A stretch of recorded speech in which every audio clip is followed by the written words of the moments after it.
per un passaggio da una lingua all'altra. È una mutazione, per cui è come se ci fosse stato una sorta di Chernobyl che lì ha fatto mutare la parola. In realtà questa cosa non è così, e io l'ho scoperto facendo uno studio estremamente grosso su 560.000 parole che mi portavano sempre risultati di questo tipo, fino a che a un certo punto ho deciso di dire basta, non lo faccio più e mi concentro solamente su 27.000 parole di un singolo vocabolario. Ne avevo presi 24, per cui ne avevo presi parecchi, di cui ero partito da una colonna principale su un Excel e poi man mano andavo a mettere in ogni lingua ciò che erano le parole che gli assomigliavano e che avevano più o meno lo stesso suono, lo stesso tipo di concetto, un po' come si è fatto con le lingue indoeuropee, creando anche tutta una serie di errori che poi nei prossimi video vedremo.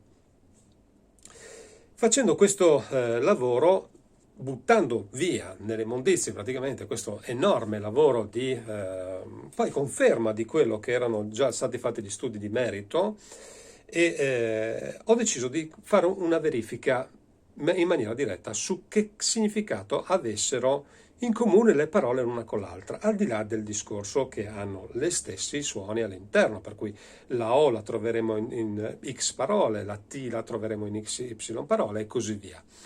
Se io prendo una parola, ad esempio, che ne so, pioppo,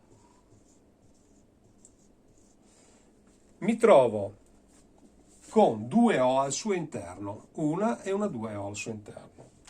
Nel vocabolario che ho preso, in questo caso ho preso il vocabolario friulano perché aveva delle caratteristiche ben precise, la O quante volte compare nelle parole presenti nel vocabolario? Ho fatto praticamente un'analisi, sono circa 9.000 e passa. Che relazione c'è fra una parola e l'altra che contiene la O? Che cosa significa la O?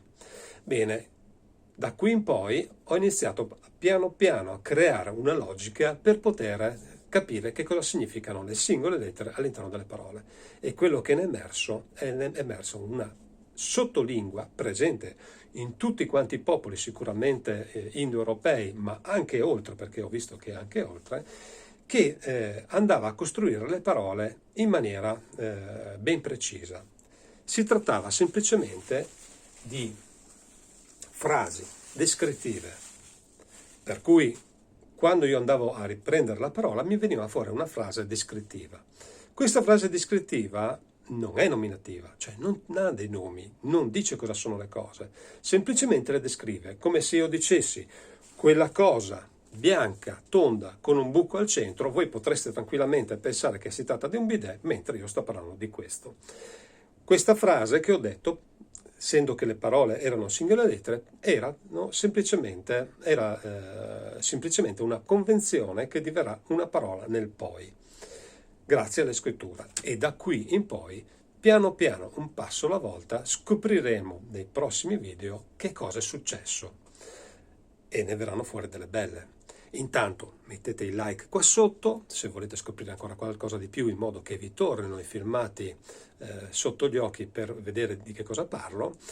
Contemporaneamente iscrivetevi al canale e cercate di seguirmi passo passo in questa cosa, perché in tutte quante le lingue che voi parlate, che siano estere o che siano europee o che siano nazionali, e ne abbiamo 32 in Italia, per cui io non le considero dialetti, per me sono tutte lingue, dopo quello che ho scoperto posso dirlo tranquillamente. Prendete, iscrivetevi al canale e piano piano imparerete che potete scomporre le parole, rivedere il loro significato e capire che cosa pensavano i vostri avi. Tutto questo è nato da un libro che ho pubblicato che si chiama La password delle parole, che ha analizzato la lingua friulana arrivando praticamente allo zero e scoprendo robe fantastiche, fantastiche. Mettete il like.